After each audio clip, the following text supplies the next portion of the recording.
Mes chers amis, les 11 et 18 juin prochains, comme vous le savez, le peuple français est appelé à désigner ses députés qui constitueront la prochaine Assemblée nationale.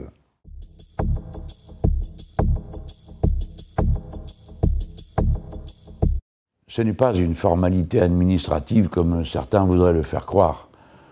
Le peuple français n'est pas convoqué pour acclamer son nouveau prince et lui envoyer les personnes sur lesquelles il compte pour exercer les pleins pouvoirs et d'une manière quasi absolue. Les députés ont un rôle actif extrêmement important. Ils votent le budget de la sécurité sociale, ils peuvent refuser de voter la confiance au gouvernement, ils font les lois. Par conséquent, leur action peut, de fond en comble, bouleverser nos vies, si on y prend garde. Et c'est exactement ce qui se prépare. En profitant de l'ambiance particulière qu'il a créée, d'admiration éperdue, de chants de louanges permanents dans tous les médias, le président de la République a réussi à arriver jusqu'à une semaine du premier tour sans qu'on sache pratiquement rien de ses intentions sur les questions essentielles dont on savait pourtant qu'elles seraient traitées dès que la prochaine Assemblée nationale sera élue. Dès que la prochaine Assemblée nationale sera élue, un texte va être déposé pour habiliter le gouvernement à décider par ordonnance du sort du Code du travail. S'il y a une majorité absolue de députés pour M. Macron, ils pourront donc en un seul vote donner les pleins pouvoirs au gouvernement de tout changer concernant le Code du travail. Voilà l'enjeu de cette élection. Et par conséquent, elle mérite qu'on y regarde de très près. Dans cette véritable contre-révolution sur le Code du travail, le chef de l'État prévoit de revenir sur la durée des heures de travail, le salaire, les conditions d'hygiène et sécurité, les conditions du contrat de travail lui-même, c'est-à-dire de sa permanence et des motifs de sa suspension ou de son annulation. Tout ça serait décidé au niveau de l'entreprise, sous prétexte d'une adaptation aux réalités du terrain, etc. Non.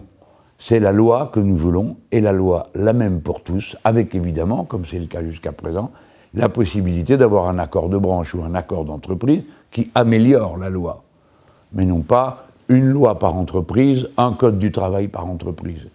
Si l'on fait cela, on va revenir d'une part à une compétition éperdue entre les salariés, mais aussi entre les entreprises, car là où l'on aurait un chef d'entreprise qui voudrait continuer à pratiquer des horaires de travail soutenables, une paye convenable, il lui faudrait bientôt revenir sur ces dispositions pour rester aussi compétitif que son voisin qui aurait moins de scrupules.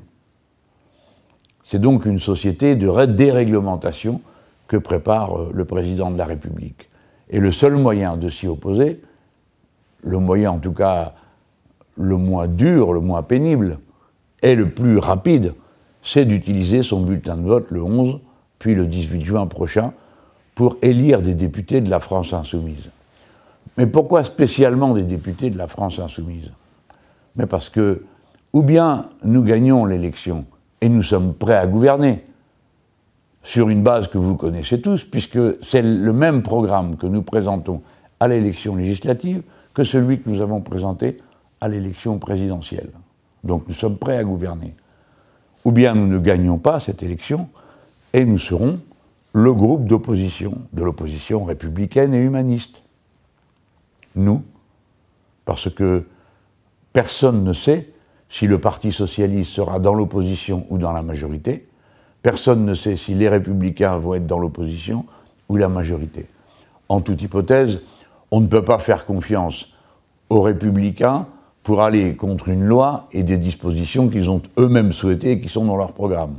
On ne peut pas faire confiance au Parti socialiste qui a déjà fait la loi El Khomri pour refuser une super loi El Khomri. On n'a donc qu'une seule et unique opposition sociale et écologique, c'est la nôtre.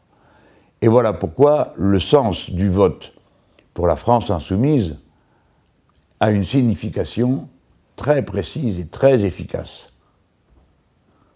Refuser la régression sociale et l'irresponsabilité écologique de ce gouvernement. Mes amis, dans cette 6e circonscription du Loiret, je vous propose la candidature de Jérôme Schmitt. Je crois que vous avez de la chance que vous soit proposé un tel homme pour vous représenter à l'Assemblée nationale. C'est quelqu'un qui vit la vie que vous menez vous-même, mais c'est une personne engagée, c'est un syndicaliste. Il a de très longue date un engagement, une persévérance dans la défense des autres qui mérite votre attention et suscite le respect de tous ceux qui le connaissent. Et voyez-vous, c'est tellement vrai que son patron, c'est une grande entreprise dont nous parlons, une très grande entreprise, voudrait maintenant exercer sur lui des représailles en raison de son engagement aussi bien syndical jusqu'à aujourd'hui et son engagement politique dorénavant, puisqu'il est le candidat de la France insoumise. Je vous appelle par vos bulletins de vote à montrer que vous savez venir entourer de fraternité, d'affection et de solidarité ceux qui prennent le plus de risques pour les autres et qui n'en tirent naturellement aucun avantage personnel. Je forme le vœu que cet homme droit et engagé soit demain à mes côtés à l'Assemblée nationale pour mener les batailles que nous aurons à y mener, soit que nous soyons majoritaires et par conséquent que nous gouvernons le pays, soit que nous ayons à mener la bataille que mènera le premier groupe d'opposition humaniste, écologique et sociale que nous sommes. C'est l'homme totalement adapté à ces deux circonstances. Et je compte sur vous pour que, par vos bulletins de vote, vous lui donniez la possibilité de porter votre parole devant tout le pays.